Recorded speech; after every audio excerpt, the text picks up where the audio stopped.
Manassery മരിയാലയം saint Ans കോൺവെന്റിന്റെ കീഴിൽ പ്രവർത്തിക്കുന്ന ലാസ യൂണിറ്റിലെ കോർഡിനേറ്റർ മിസ്സിസ് പുഷ്പി സേവ്യറാണ് ഞാൻ. ഞങ്ങളുടെ മാനാശ്ശേരിയിൽ ലാസ രൂപീകൃതമായത് 2019 ആയിരുന്നു.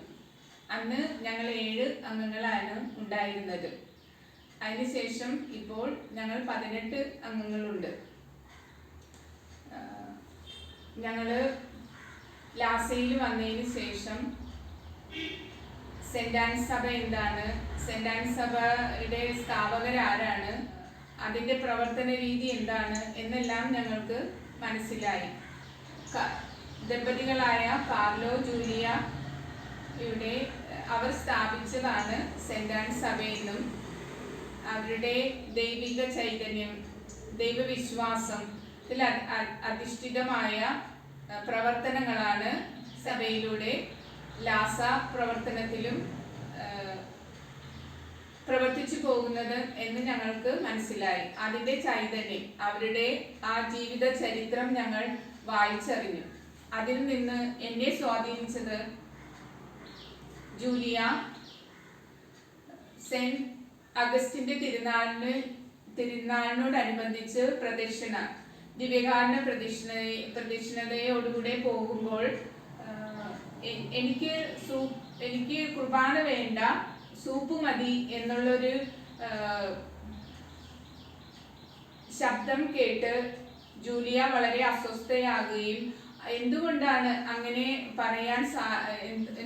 അങ്ങനെ പറയുന്നതെന്നും അത് എവിടെ നിന്നാണ് ഉണ്ടായതെന്നും അറിയാനുള്ള വ്യഗ്രതയോടുകൂടി ജയിലിലേക്ക് ചെല്ലുകയും ആ പറഞ്ഞ വ്യക്തിയെ കാണുകയും അയാളെ കൊണ്ട് എന്തുകൊണ്ടാണ് അങ്ങനെ പറയിപ്പിച്ചതെന്ന് മനസ്സിലാക്കി അവരുടെ വേദനാജനകമായ ജീവിതം കണ്ട് വളരെ അസ്വസ്ഥയാകുകയും വേദനിക്കുകയും ചെയ്തു. ഒരു ദിവസം ജൂലിയ പറഞ്ഞൊരു വാക്കുണ്ട്, എൻ്റെ ദൈവമേ, ഈ അസന്തുഷ്ടിതരായ സഹോദരങ്ങൾ എൻ്റെയും സഹോദരങ്ങളല്ലേ, സ്വർഗീയ പൂങ്കാവനത്തിലെ സസ്യങ്ങളല്ലേ അവരും.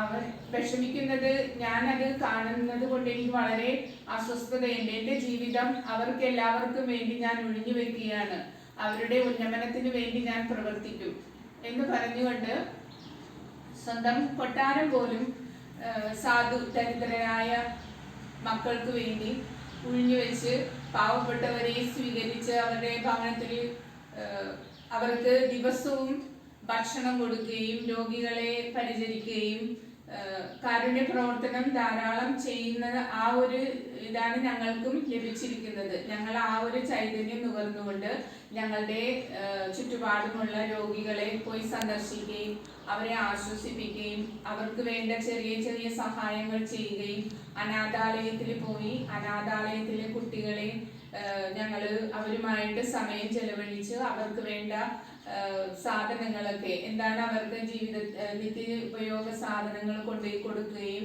അവരുമായിട്ട് വളരെ സമയം ചെലവഴിച്ച് ഞങ്ങളും അവരോടൊപ്പം വളരെ ആത്മീയ നിർവൃത്തി കൊള്ളുകയും ചെയ്യാറുണ്ട്. പിന്നെ അതുകൂടാതെ മരണ വീടുകളിൽ പോയി ഞങ്ങൾ പ്രാർത്ഥിക്കുകയും അവരുടെ കുടുംബാംഗങ്ങളെ ആശ്വസിപ്പിക്കുകയും എല്ലാം ചെയ്തുകൊണ്ട്, പിന്നെ അതുകൂടാതെ ഞങ്ങൾ ഈ കാർലോ ജൂലിയ ദമ്പതികളുടെ മാധ്യസ്ഥം അപേക്ഷിച്ചുകൊണ്ട് ഞങ്ങളുടെ യൂണിറ്റിലുള്ള അംഗങ്ങൾക്കും പിന്നെ മറ്റു ഞങ്ങളുടെ ഇടയിലുള്ള സഹോദരങ്ങളുടെ മക്കൾക്ക് വിവാഹപ്രായം എത്തിയിട്ട് വിവാഹം നടക്കാതെ വളരെ വിഷമിച്ചിരുന്ന മാതാപിതാക്കളുടെ മക്കൾക്ക് വിവാഹം നടന്നു.